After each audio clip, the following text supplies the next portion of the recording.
Jadi yang pertama, kita telusuri dulu Injil di bagian Perjanjian Lama.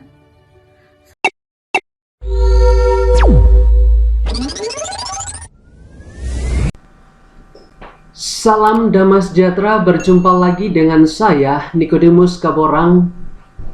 Kali ini saya akan meluruskan kembali konsepsi pemikiran dari Natalia Iriani yang mengatakan Injil Perjanjian Lama dan Injil Perjanjian Baru, dan dia mengambil di dalam PL dan PB mengenai sebuah pemahaman di dalam konsep Islam yang mengizinkan poligami dan dikomparasikan dengan Alkitab, sehingga di dalam Alkitab juga dia mengatakan bahwa poligami itu diizinkan.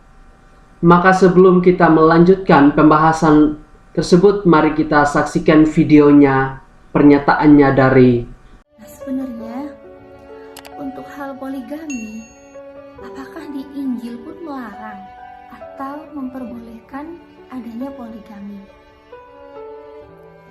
Jadi yang pertama, kita telusuri dulu Injil di bagian Perjanjian Lama. Saya mau ajak teman-teman untuk melihat di 1 Raja-Raja 11 ayat yang pertama. Di situ disebutkan bahwa Raja Salomo, atau kita kenal yang di Islam sebagai Nabi Sulaiman, di dalam Injil itu disebutkan bahwa Raja Salomo mencintai banyak perempuan asing.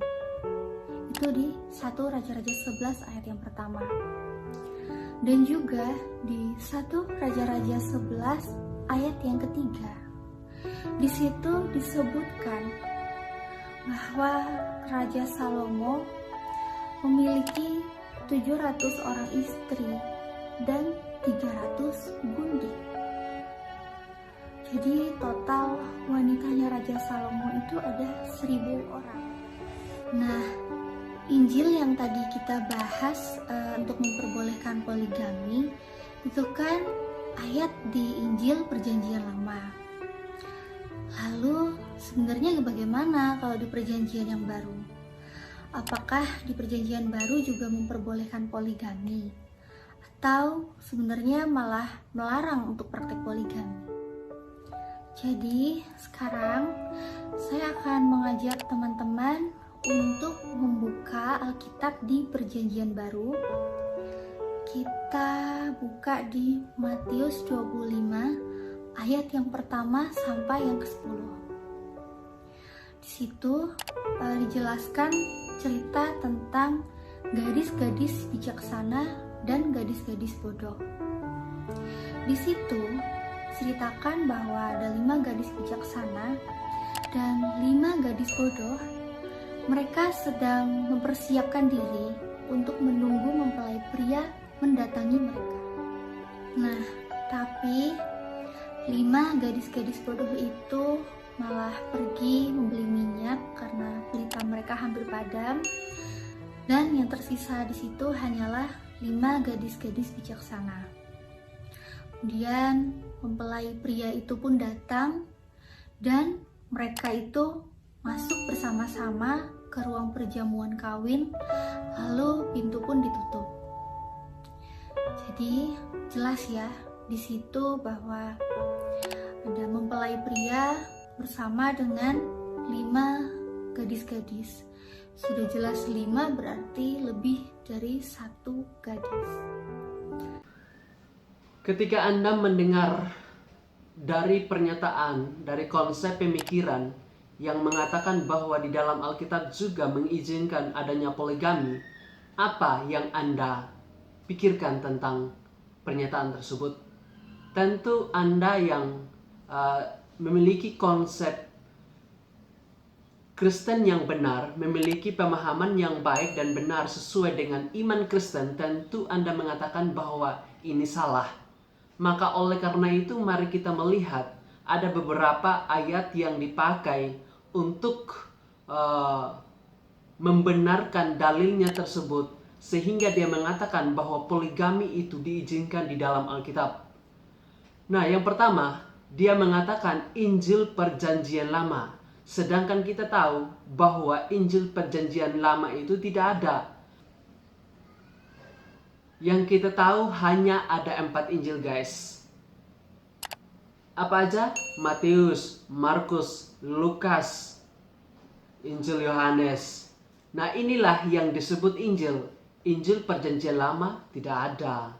Nah, mari kita membahas apa yang disampaikan oleh Natalia Iriani yang mengatakan bahwa di dalam Alkitab juga ada diizinkan adanya poligami. Nah, dalil ini diambil di dalam 1 Raja-Raja pasal 11. Nah, dia mengatakan bahwa Salomo juga itu berpoligami. Tetapi kalau kita melihat di dalam konteks tersebut, sudah jelas di perikopnya, di judulnya itu Salomo jatuh ke dalam penyembahan berhala, jatuh ke dalam dosa. Mengapa? Karena keinginan daging Salomo seperti itu. Nah, kalau kita membaca secara keseluruhan, dan kita akan menemukan bahwa Allah murka terhadap Salomo atas perbuatan-perbuatan Salomo, atas penyimpangan Salomo, atas dosanya Salomo. Nah, sehingga di sini di ayat 9 dikatakan, sebab itu Tuhan menunjukkan murkanya kepada Salomo, sebab hatinya telah menyimpang daripada Tuhan Allah Israel yang telah 2 kali menampakkan diri kepadanya. Di dalam konteks di sini, ini adalah konteks bagaimana Salomo jatuh ke dalam dosa dan Allah murka terhadap perbuatan Salomo. Dia mengambil perempuan-perempuan, banyak istri, dan juga membangun mesbah-mesbah sehingga melenceng dari pada Allah Israel. Nah, sehingga di sini perlu kita menyadari bahwa konteks dari teks tersebut kita harus pahami dulu, dan kita membaca secara keseluruhan sehingga tidak adanya konsep yang salah antara pemahaman ayat 1, ayat 2 dan lain sebagainya, sehingga tidak mengambil kesimpulan bahwa Salomo, bahwa Alkitab diizinkan untuk berpoligami. Ini adalah kesalahan yang fatal. Nah, sehingga di sini perlu kita meluruskan sebuah konsep yang salah ini sehingga tidak menjadi virus, memberikan virus itu kepada orang-orang yang menonton tersebut. Nah, ini yang pertama di dalam Perjanjian Lama. Ada beberapa dalil-dalil yang dipakai di dalam Perjanjian Lama. Saya hanya membahas di dalam 1 Raja-Raja ayat 11 ini supaya meluruskan kembali dari kesalahan konsep yang disampaikan, dalil yang disampaikan oleh Natalia Iriani. Nah, kalau kita melihat di sini tidak ada diizinkan Alkitab untuk Salomo berpoligami, guys. Di sini kalau kita baca konteks, Allah murka kepada Salomo, dan di sini Salomo sudah jatuh ke dalam dosa. Nah, yang kedua, di dalam Perjanjian Baru mengatakan bahwa dia mengambil tentang 5 gadis bijaksana dan juga 5 gadis bodoh seperti ini. Seperti itu. Inilah yang menjadi dalil. Dia mengatakan bahwa di dalam Alkitab juga, di dalam Perjanjian Baru, poligami itu diizinkan. Nah, kalau kita mendengarkan atau memahami konsep orang Islam, tentu mereka memakai konsep dari Islam untuk dipakai untuk Alkitab, untuk memahami Alkitab. Tentu ini adalah konsep yang salah di dalam kehidupan kita. Nah, sehingga di sini kalau kita membaca di dalam Matius pasal 25 mengenai gadis-gadis yang bijaksana dan gadis-gadis bodoh, ayat 1 saja kita sudah pahami apa maksud dari sesudahnya seperti itu.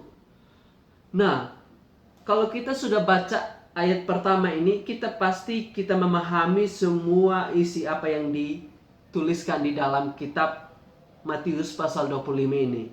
Karena di dalam ayat pertama dikatakan, pada waktu itu hal kerajaan surga seumpama, ingat ya, pada waktu itu hal kerajaan surga seumpama 10 gadis yang mengambil pelitanya dan pergi menyongsong mempelai laki-laki. Nah, di dalam dalil yang dipakai oleh Natalia Iriani, yang jelas dia mengatakan bahwa ini sudah jelas 5 gadis mempelai karena ada istilah mempelai di situ.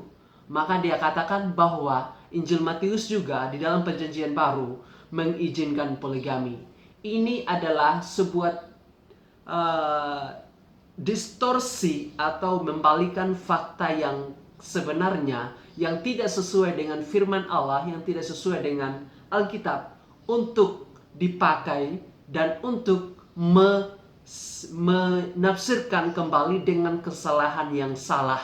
Nah, inilah yang perlu kita meluruskan dari sebuah konsep yang salah, sehingga kita tidak membenarkan apa yang disampaikan. Nah, biarlah lewat video ini kita dapat memahami, kita dapat lebih memahami isi Alkitab sesuai dengan konteks dari teks tersebut. Sehingga kita tidak salah menafsirkan, sehingga kita tidak salah memahami apa yang dibicarakan oleh Alkitab. Biarlah apa yang saya sampaikan ini dapat menambah wawasan kita, supaya kita lebih mencintai Allah, lebih mencintai firman-Nya, dan kita dapat melakukan di dalam kehidupan kita. Terima kasih, Tuhan Yesus memberkati. Shalom.